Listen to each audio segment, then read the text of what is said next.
This is the video on muscle contraction via actin and myosin. Actin and myosin are both proteins that help make up muscle filaments.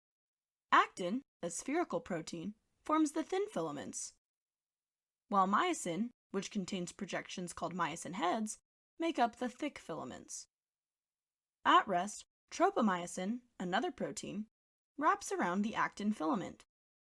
Together with troponin, they form the troponin-tropomyosin complex that blocks the myosin binding sites on the thin filaments.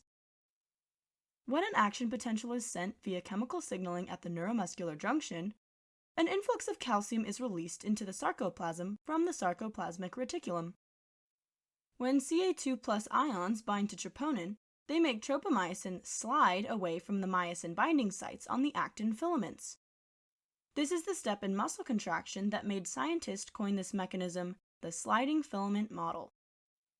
When tropomyosin moves off the binding sites, the myosin heads on the thick filaments can attach to the actin strands. These linkages between the thick and thin filaments are called cross bridges. From here, the myosin heads work to pull the thin actin strands toward the center of the sarcomere.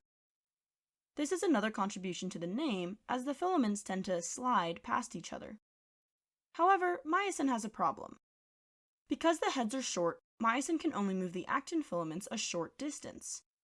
After this, the myosin must detach and connect to a binding site further down on the actin strand. This step requires ATP. In fact, the muscles must have a continual supply of ATP to continue this contraction. Since ATP is used to detach myosin and recock it for its next attachment, muscles without ATP just stay contracted. This is why rigor mortis sets in when someone dies, because they no longer have access to ATP. This cross-bridge cycle continues until the muscles have reached maximum contraction or tetanus. The forms of recruitment the individual muscle cells utilized are outlined in the muscle modulation video. Contraction ends when the motor neurons stop producing EPPs.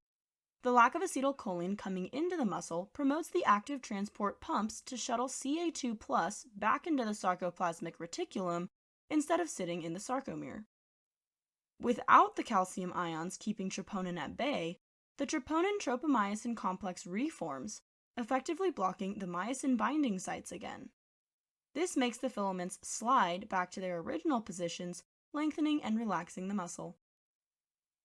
This ends the video on the contraction of the muscles.